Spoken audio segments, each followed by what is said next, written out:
Hello and good afternoon friends, welcome once again to the CEC-UGC live lecture.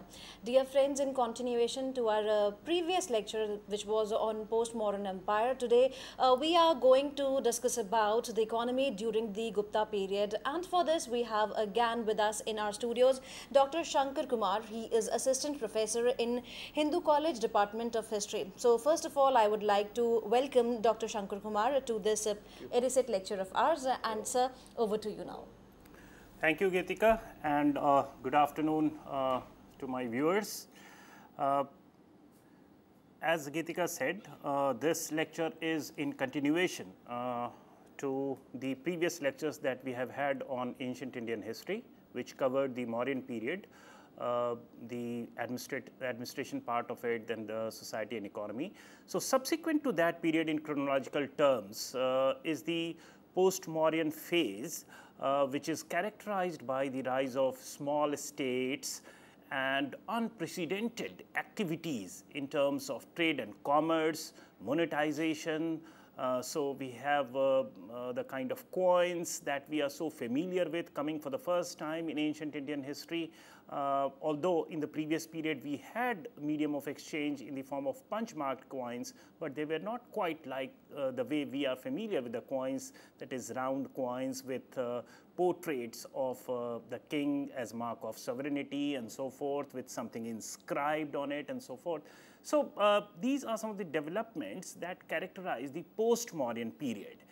And subsequent to that is the period that is referred to in history as the period of the Guptas. Of course, the label, as we would see, is something that needs to be contested in order to facilitate a better understanding of as to what the economy and the dynamics of economics is all about.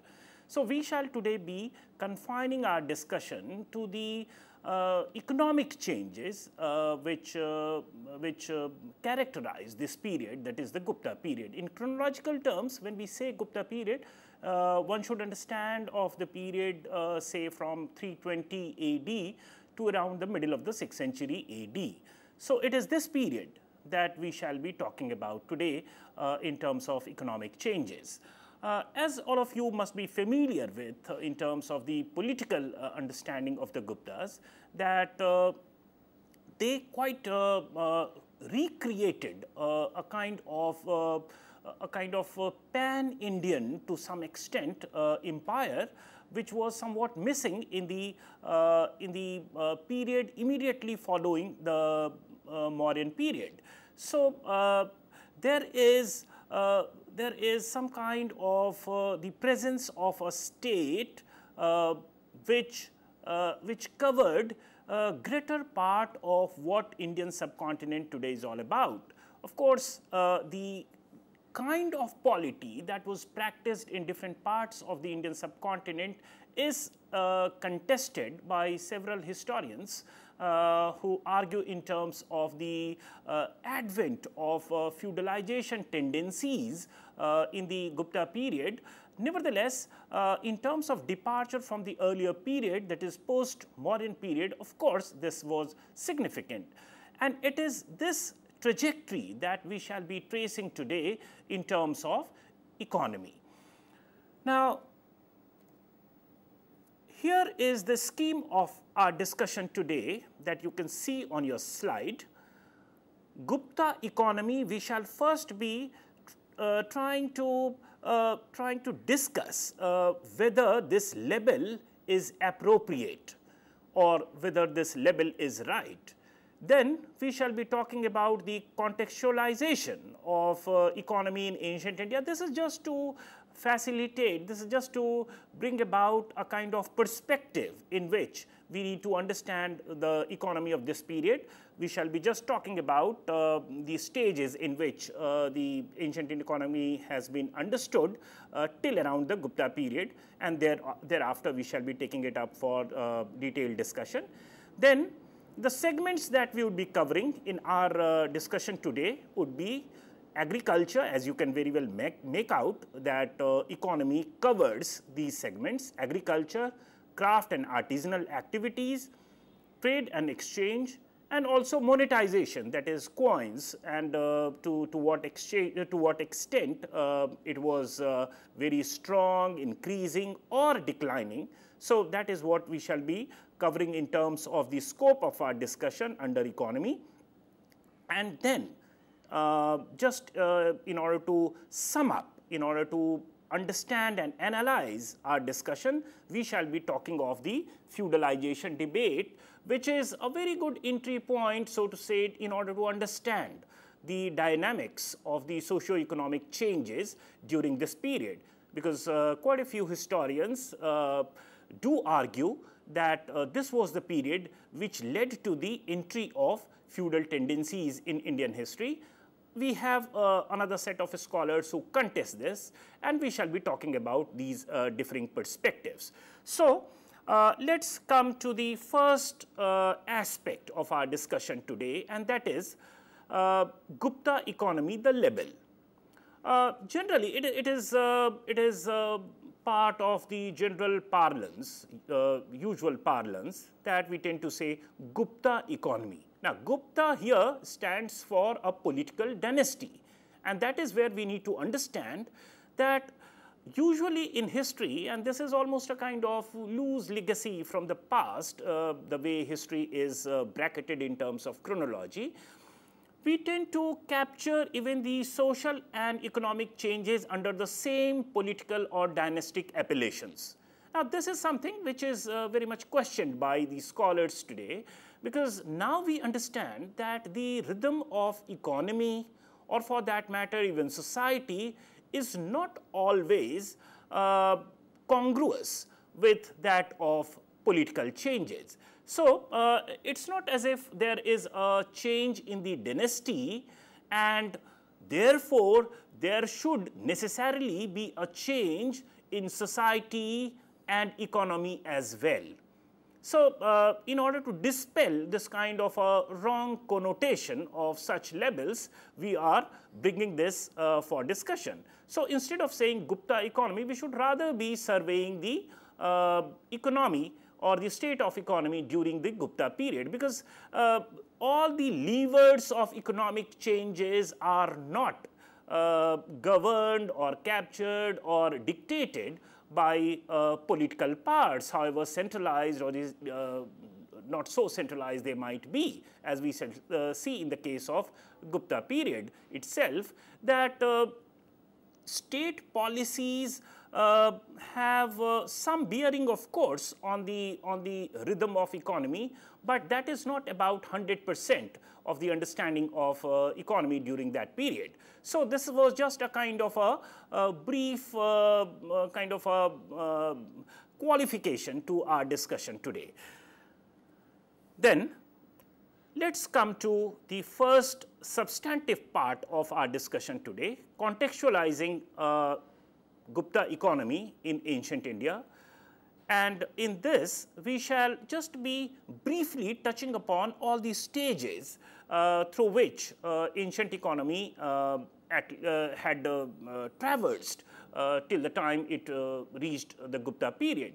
So, we have of course, if we can set aside the prehistoric phases, that is Paleolithic, Mesolithic and Neolithic phases of ancient Indian history, then we have the emergence of the first Bronze Age empire in the form of Harappan civilization around 2500 BC, which continued up to 1700 BC, so to say, and thereafter the geographical locus somewhat shifts to northwestern part of this subcontinent and also the upper Gangetic plains, where we have the arrival of the Vedic period.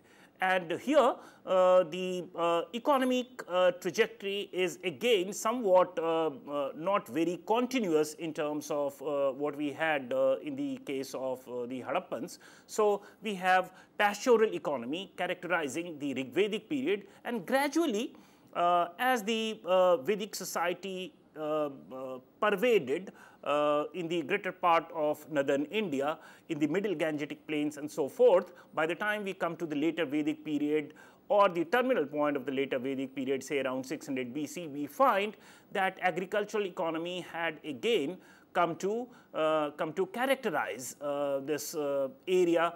And 6th century BC is the axial period of ancient Indian history. It is the most, you can say, transformative century of the ancient Indian period, where we have the emergence, so to say re-emergence, one can say, if we take into account the urban phase of the Harappan period. So we have second urbanization, second phase of urbanization. We have emergence of Mahajanpads. 16 Mahajanpads is the usual way in which we understand it. And there is intensification of trade, commerce, coins make its entry for the first time as medium of exchange, metallic coins in the form of punch-marked coins. So this is also the period of great philosophical upheaval, so to say, or resurgence. Heterodox sects which somewhat contested the Brahmanical notions in the form of Buddhism and Jainism, they came to characterize this period. And subsequent to that, in continuation to that, where the agricultural economy had held its sway and the monarchical form of governance became the form of polity in ancient India, overshadowing the other forms like republican and other confederate states. So by the time we reach the Mauryan period, that is around 4th, 3rd century BC, we have the emergence of the empire like a structure in political sense, and disintegration of the Mauryan Empire again gave rise to smaller states in terms of polity and very vigorous economic exchange, even overseas trade with the Roman world and other parts of Indian subcontinent. So this is the period which constitutes the immediate backdrop to the coming of the Gupta period. And from here on, when we look at the Gupta period, now we need to understand as to how economic changes characterized this period. Now, as we had decided in the scheme of our discussion, as we had discussed earlier, referring to our first slide, the first segment that we would be talking of is agriculture. Of course, there are other segments of economy that we had already outlined. Now, in agriculture, we shall be covering the practice of land grants. Of course, land grants is not something which started around this time, but definitely the implications and the typology of land grants, the character of the land grants definitely had changed around this time. Then we have as a, you can say, consequence, partially consequence of these practices, emergence of small farms and units of agricultural production. So instead of very big farms, now we have smaller units of agrarian production. So we shall be talking about that. Expansion of agricultural production and also its intensification. So even in qualitative terms, so if we grew a few number of crops, in this period, in the Gupta period, we find more number of crops, more varieties of crops being produced. So that is yet another aspect that we shall be touching upon as part of our discussion on agriculture. Then consequent to this practice of land grants, we have the emergence of landed intermediaries. And landed intermediaries are important in the context of the emergence of feudalism, as you would understand. So we shall be touching upon that also. And of course, the increased pressure on land.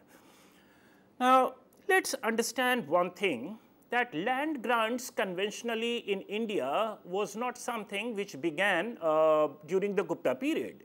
It was a practice even in earlier times, but in earlier period, before the Guptas, essentially these land grants were made by the ruling class or the royalty to religious bodies, religious beneficiaries, and the chief intent of such land grants was to acquire merit for themselves and for their forefathers, and also to gain fair bit of legitimacy from these religious bodies, essentially Brahmins, and also Buddhist and Jain monasteries and so forth.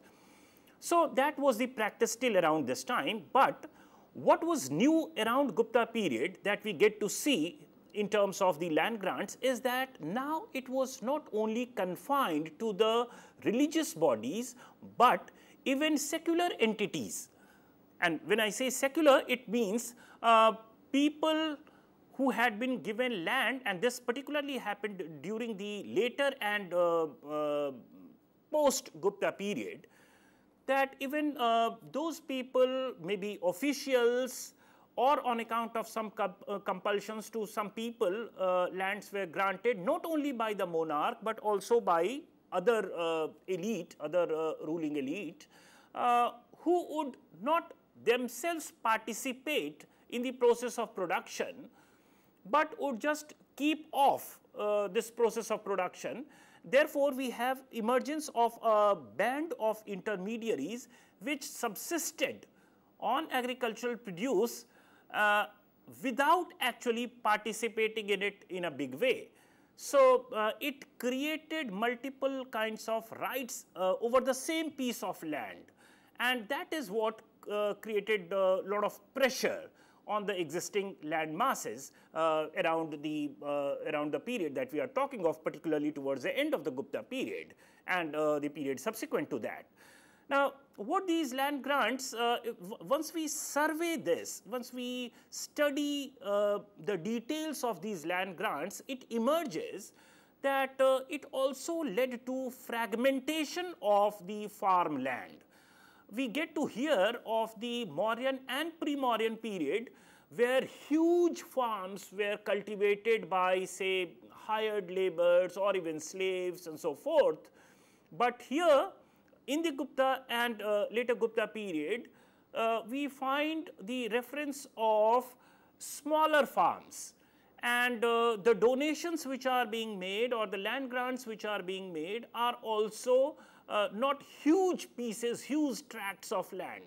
And that tells us that there is something happening in terms of fragmentation, in terms of the ownership of land, and that is what is creating smaller pieces of or smaller units of production. So this is a big change that we get to see in the Gupta period in terms of economy, particularly in agriculture.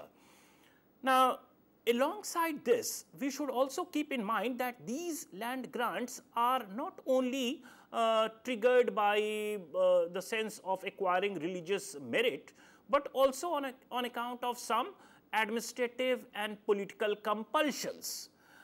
We get to hear of the Kali age crisis around this time. Professor R.S. Sharma talks about the implications of Kali age crisis, where he says that whatever references that we get in Puranas and other texts about the Kali age is essentially, if we decode that in terms of its implication on economics, it is about the inability of the state to garner enough revenue from its subjects. So it could be the Vaishyas and the Shudras who are the chief taxpayers in terms of social groups. Now, they perhaps are refusing, or they are not very easily paying up the revenue to the state, paying up the taxes, and that creates a kind of a pressure on the royal revenue, leading to giving or ceding these revenue rights, or ceding the land in terms of revenue extraction and several other provisions to some beneficiaries. It could be state officials, it could be religious bodies and so forth. And that created some bit of autonomous pockets of not only in terms of fiscal parts, but also in terms of administrative parts, and subsequently, this was not to begin with, but subsequently even punitive parts. So what we get to see by the end of the Gupta period is that even the administrative and punitive rights, which were the mark of sovereignty, even that were given away as part of land grants. Also important is the fact, as we can see on our slide as third point, that these land grants led to also expansion and intensification of agricultural production. What we mean here is that once a land is donated to a beneficiary, that beneficiary is supposed to have made the donated land fit for agriculture by introducing agriculture, by introducing crops, new crops, and thereby making it fit for habitation. Quite a few of the land grants in the Gupta period were made in uninhabited land also. So those areas which were not under cultivation to begin with, those areas, those pockets were given as land grants to some Brahmins or other religious bodies, Brahmade grants and so forth. And this is how new areas were brought under the vortex of agriculture. Alongside, we also have some grants which were made in the populated areas. How do we get to know this is through the details of the land grants, where it is said that this particular land grant is made to so and so person or so and so body, and this piece of information is shared with other inhabitants and other local officials and so forth, which implies that there were people living in the vicinity of the area that has been granted. Now, another category of land grants is where the local inhabitants are also enjoined upon to work on that piece of land with some provisions, and they were immune from the entry of royal forces and revenue extraction and so forth. So the donees were expected to introduce agriculture, and they would extract the rent or taxes, and they would retain it with themselves, and that's how a sense of autonomy is also very much entwined with the idea of such land grants made under the compulsion of Kali age crisis and so forth. So this is what we need to understand, and the positive part was that a bigger part of the ancient of the Indian subcontinent was getting brought under cultivation, which was kind of assured means of surplus production, which could sustain more population and so forth. Now, increased pressure on land is something that we have already alluded to earlier, is that once these land grants are made to some beneficiaries, and if these beneficiaries are not partaking in the process of agricultural process or in the process of agricultural production, then it is ceded to other people, and that's how a band of non-participating agriculturalists is created, and that is what is referred to in terms of landlordism, and that is something which is a direct implication of these land grants, and that created extra pressure on the same piece of land, because it is the same, it is the taxes generated or the surplus generated from the same piece of land which is being used to sustain these people in addition to the actual tillers. So it also led to the erosion of the traditional tenancy rights, and several other implications followed from this kind of a development. But overall, it is this scenario that we get to see in terms of changes in the realm of agriculture. Now, when we say expansion and intensification, one should take note of the fact that greater part of the Deccan area today, or subsequently even the southern part of Indian or the southern part of Indian subcontinent or the peninsular India, were brought under agriculture. This is not to say that it all followed from the practice of land grants which emanated from North India, but there were some indigenous forces and changes already happening in this area. But definitely such practices all the more amplified the process of transformation towards agriculture. And by the end of the Gupta period, a greater part of the Indian subcontinent had definitely been stabilized in terms of economic pursuit by resorting to agriculture for their sustenance. So, this is something that is important for us to understand. Now, having surveyed the scenario in agriculture, let us now come to the other component of economy, and that is craft and artisanal production. Now, when we say craft and artisanal production, please be mindful of the fact that already we had a continuous trajectory of craft and artisanal production happening in a big way ever since 6th century BC in ancient India. And institutions like guilds had been important in the period, in the earlier period also, but definitely in this period we find that guilds, or the shrenis as they are referred to in the ancient Indian sources, emerge as more powerful, so much so that we get to hear of Shreni Bal, which is indicative of some kind of military power under, or military resource under these trade and artisan guilds. They also are probably issuing coins and perhaps are also organizing production at the local level. Now, this is something that had been the practice till the Mauryan times. But from the post-Mauryan period and the Gupta period, of course, it is the royalty which minted coins as mark of their sovereignty. Nevertheless, it does seem that guilds had not ceased to perform these traditional functions of coin making and organizing production at the local level.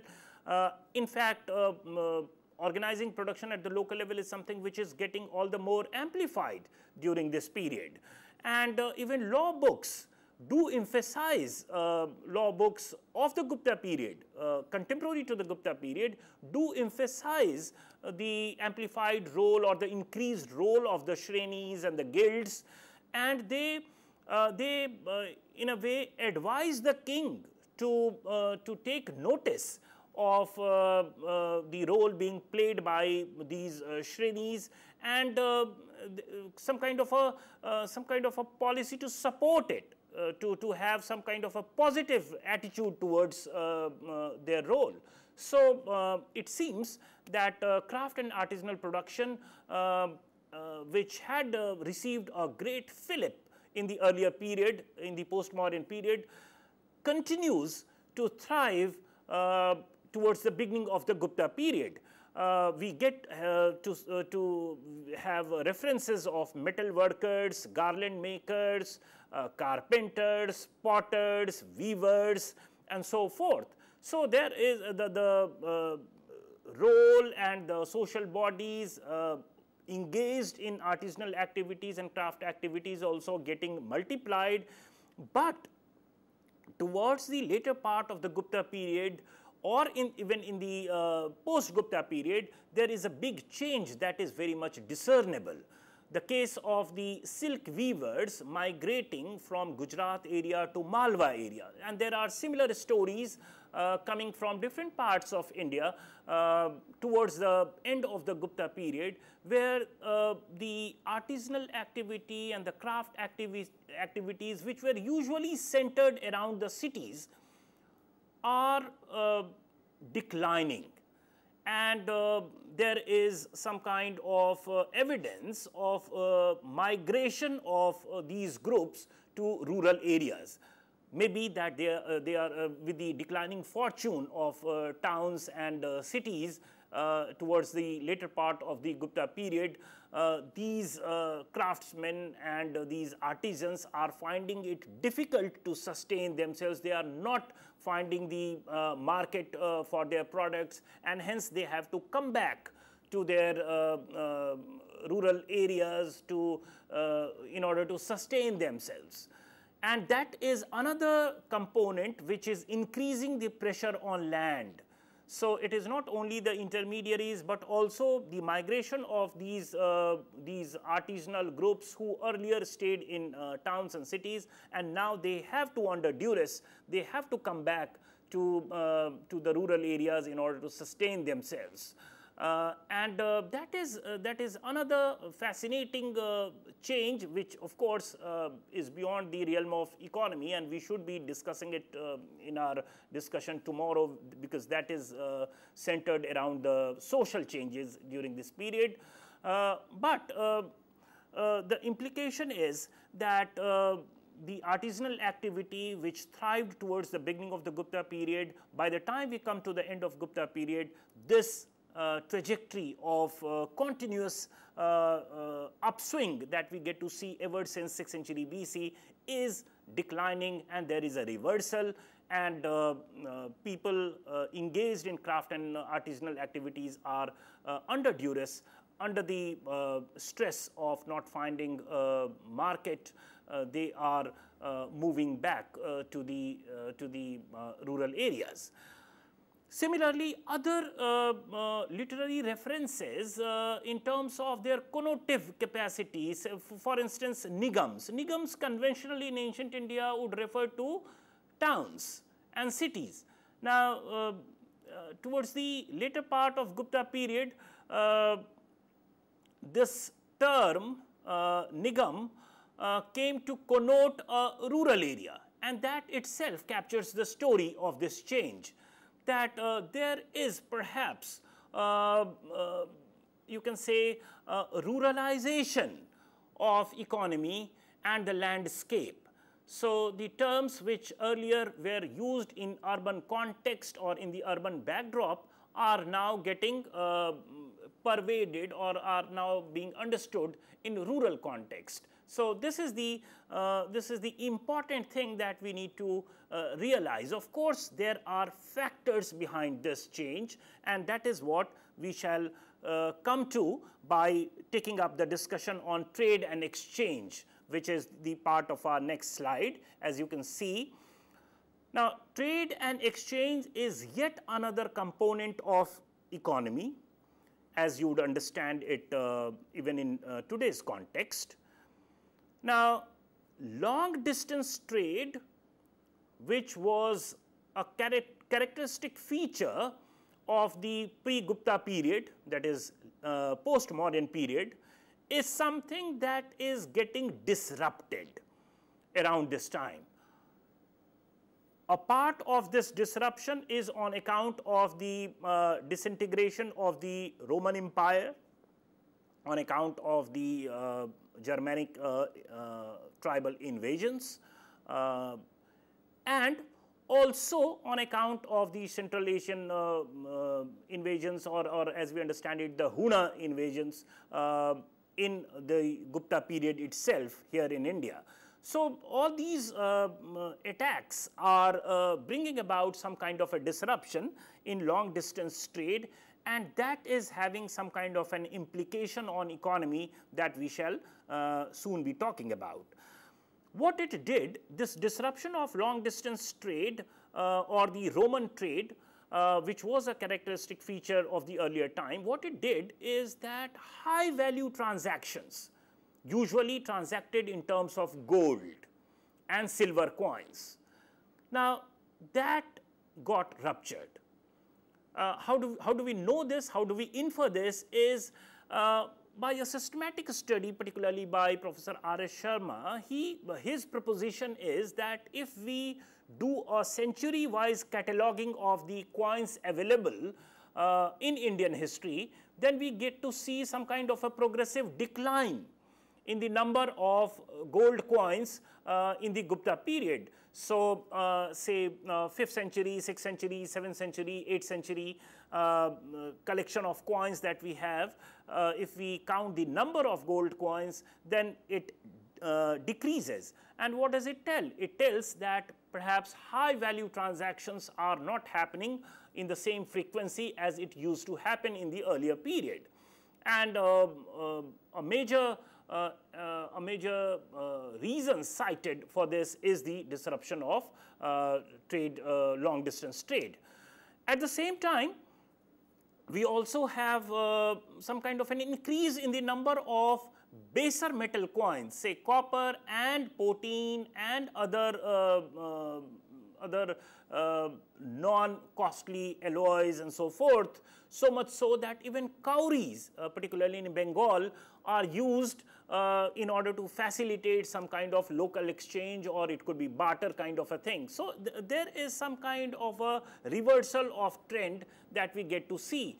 So, increase in the number of baser metal coins and decrease in the number of high value coins like gold and silver is again symptomatic of a kind of a change that economy is registering in the Gupta period.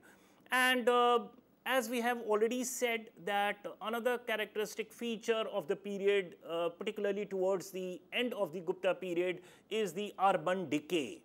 Most of the urban centers, which were thriving sites of trade and exchange and commercial activities or even production sites, they are undergoing some kind of a bad phase. The material remains attested through archaeological excavation of these cities are poorer, and the coins are hard to come by, particularly high value coins. And whatever coins that we get, even of gold and silver, they are somewhat debased coins. When we say debasement of coins, what it means is the actual gold content or the silver content of the coins is progressively declining. So, although the value of the coin is retained as the same, but in intrinsic terms, the gold content is declining, and it is sought to be substituted through other metals, maybe silver or other base metals. So, that is again symptomatic of some kind of a stress on economy, which is a characteristic feature of the period that we are talking about. Now, what all these changes bring about is an overall ruralization of economy. The declining urban centers, the rupture of long distance trade, stress on part of the state to on account of Kali age crisis to generate revenue and so forth, all these changes are working together to some kind of a change in the economy, and which is leading to ruralization of economy and self-sufficiency of economy. Even if we read the travelogues of Fahian, who visited during the Gupta period, we find some kind of attestation of this, because he talks of some of the towns and their state in deploring terms, and that is yet another evidence which is furnished in order to drive home this point. And when we say self-sufficiency of economy or production, what we mean here is that in the absence of coins which could have facilitated long distance trade or even medium distance trade, in the absence of mobility, which is very essential for any kind of exchange economy, most of the production was probably now being done at the local level, and the consumption was also at the local level. So, you tended to produce only what you consumed. So, production for the market is minimal, and if goods don't enter market, then it can't revive exchange economy either. So it is this situation which is getting precipitated towards the end of the Gupta period in terms of trade and exchange. So what it does is that the urban focus, which was a characteristic feature of the earlier period, is now getting reversed, and it is the rural areas which are the sites of production and also the units of consumption now. So this is another kind of a change that we get to see here in the Gupta period. Now, monetization, as you can see on your slide, is something that we did discuss while talking about trade and exchange.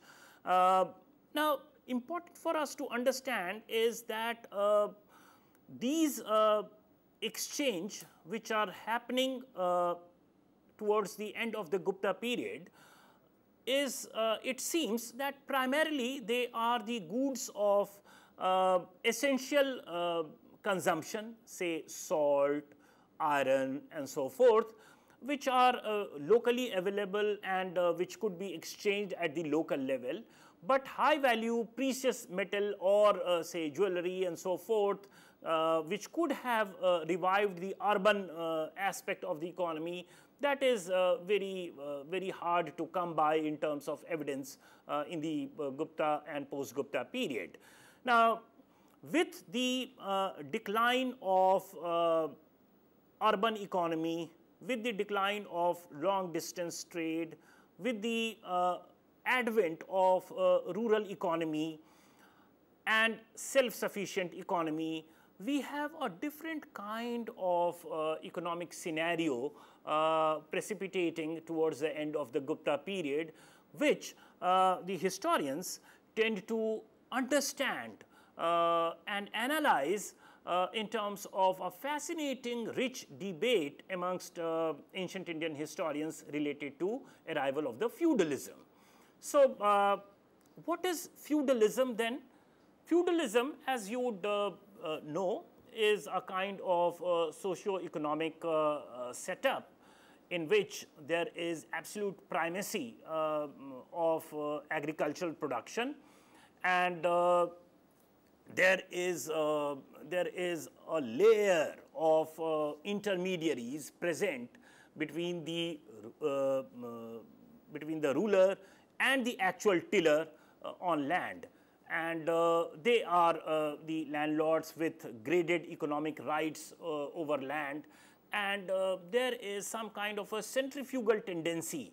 It works against centralized polity and economy and production.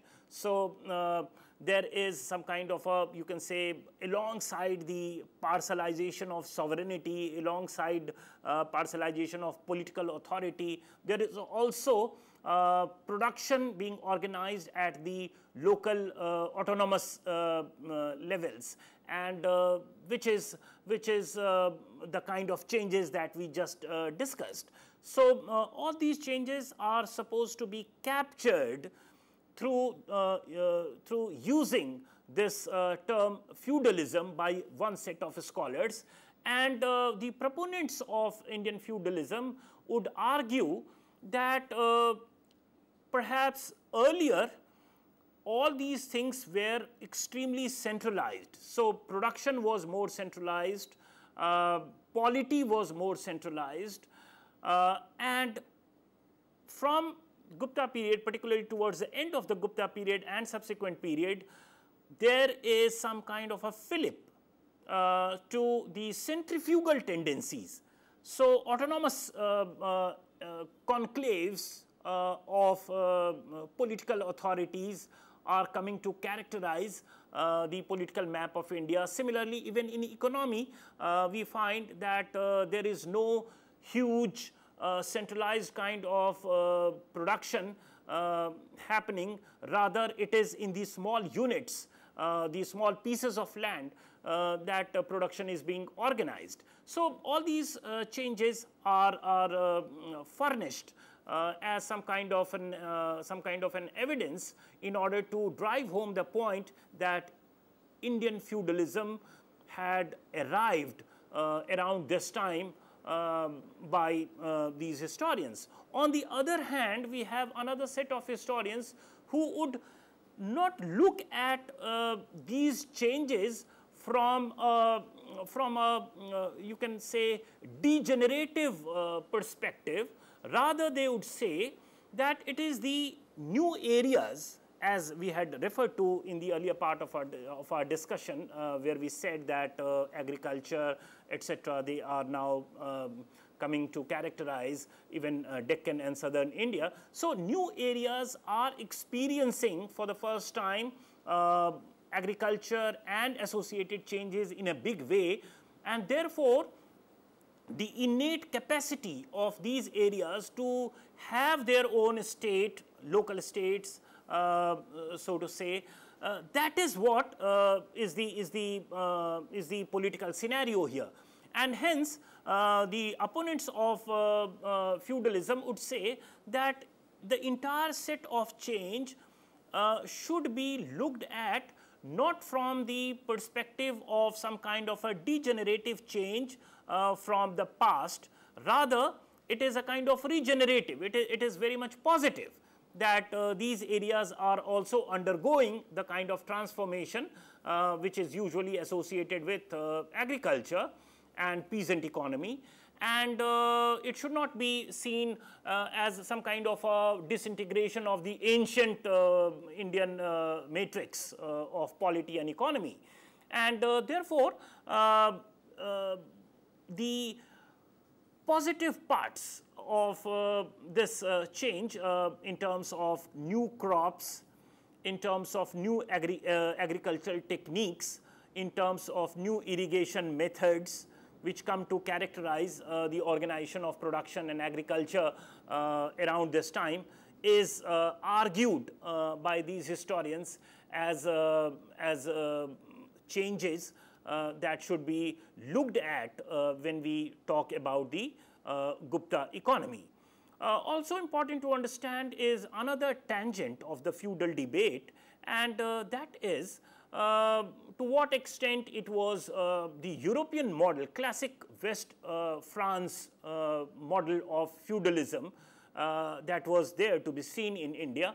And in this, historians do argue about the appropriateness of the feudal model to understand the Gupta economy or the post-Gupta economy, because there are quite a few very obvious differences. For instance, serfdom is something that we don't get to see in Indian scenario, or the kind of large state production, large state or large tracts of land being organized by the feudal lords as it happened in the European case. That is not to be seen in India as part of organization of production or agricultural production in this phase. So, in the absence of these typical traits of feudalism, one set of historians also say that probably feudalism is not the appropriate label that we should be using to understand the late Gupta and post-Gupta economy.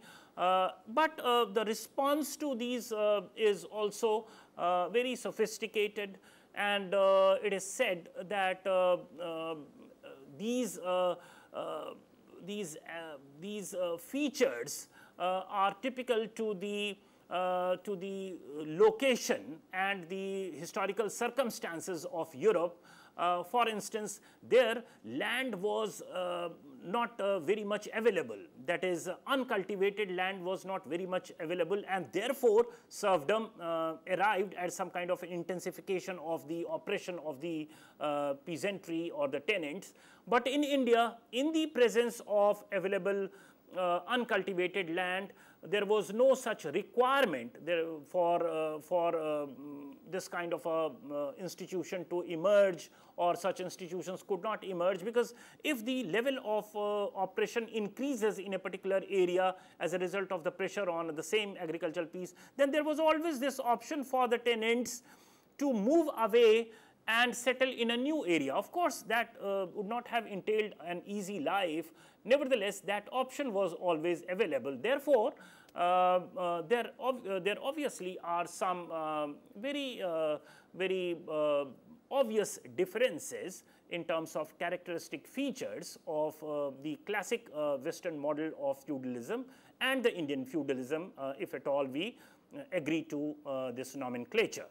So that is by and large takes care of the discussion that we can have on the Gupta economy and the kind of changes that it underwent, the kind of changes that it triggered for the future period. And we do know that in the post-Gupta period, it is the decentralization tendencies, even in political terms, which were more prominent, and the coins, the absence of coins, paucity of coins is something which began around this time, but continued well up to the 11th, 12th centuries or 10th, 11th centuries, and from there on we start getting the evidence of some kind of a revival. And by the time we talk of the Sultanate period and so forth, again there is some kind of a fillip on urban centers, or even before that in South India on account of several other religious changes, for instance emergence of the tirthas as the practice. Quite a few centers, tirth centers got transformed into urban centers. So temple centered economy is something which again started altering the existing mode and social relations of production, but that was to happen much later. Remaining within the precincts of our discussion in chronological terms, all that we can say is that Gupta period, particularly the later part of the Gupta period and the post-Gupta period, is a very transformative phase in terms of economic changes, and these changes were deep rooted to the extent that for the next 4-5 centuries onwards, there was accentuation of these tendencies, this trajectory, and it could be altered much with the coming up of urban-centered economy in a big way. But Gupta, so far as Gupta period is concerned, we should not only be misled by the usual association of the unusually high cultural attainments and the sculptural remains or the literary attainments of the Gupta period, and try to understand the economy as a direct correlation of these attainments. And that is why towards the beginning of our discussion, we did contest the Gupta appellation or dynastic appellation to the issue of economy, because cultural attainments and literary attainments could have happened despite this kind of slackening in terms of economy, in terms of rupture of long distance trade, in terms of inability of the royalty to extract enough surplus to sustain the state machinery, and all these could have led to some kind of a decentralizing tendencies which we talked about with reference to feudalism. So that is it about the economics and about the economy of the period under the Guptas. So, as and when, if you talk about the Gupta period alone, as you talked about the, because of the agriculture also, the economy got a very good boost. Do you feel so that it maintained throughout this period? That is, yeah, this is a good question that we usually tend to lose sight of. That despite this slackening of artisanal and craft activities and urban centers and high value coins and medium of exchange, one thing which did continue as uninterrupted, you can say, trajectory of change is the agriculture. And there is ample evidence of robustness of agricultural and expansion of agriculture to new areas. As we talked about in our discussion, increased number of the variety of seeds, variety of crops which were produced, and therefore, the increased pressure on land is something which is not leading to some kind of an absolute rupture of agrarian system altogether. Rather, agriculture is or the Indian agricultural scenario is responding to it in a positive way. We have by the time we come to the time of the Harshvardhan and so forth and subsequent period, we start getting reference to quite a few innovative agricultural irrigation techniques, Aragatta and so forth, Persian wheel, introduction of Persian wheel and so forth. All these are symptomatic of agriculture being taken to in a big way in these new pockets where agriculture was not the mainstay of economy. And if we talk about the economy as alone in context with the improvement of civilization, civilization was increasing, I mean it was improving with the economy. Can we say that it was vice versa? Well, to this question I would, in historical terms, although in common language we tend to interchangeably use this word culture and civilization, but in historical terms civilization stands for a particular phase of cultural developments where we have say scripts, where we have towns, where we have trade and commerce and so forth. So, it is not as if they declined to the extent that there were no towns to be seen and so forth. So, that situation of course did not arrive, but if we just take as examples, as kind of samples, some of the ancient towns and cities, for instance say Patliputra, Banaras, Kaushambi, Hastinapur, or for that matter Indraprasth, that is Purana Kila and so forth. If you look at the vertical profile of these towns in terms of archaeology or the material evidence, of course in the later Gupta and post-Gupta period, these towns did experience some kind of a pressure, some kind of a impoverishment of material prosperity is attested. But as I said that it was not all about the dynamics of economy, because the rural sites are the places where actual transformation is happening, and again in the subsequent period we have revival of these urban centers, but not during this period or the period of around 500 years succeeding the Gupta period. We have some kind of a stressful situation for towns and cities in ancient Indian history and early medieval history, and subsequent to that again they come back to life, and usual trade and commercial activity and exchange economy do characterize these urban centers subsequently. But during this period of course there was a modest patch, so to say, in the history of these towns.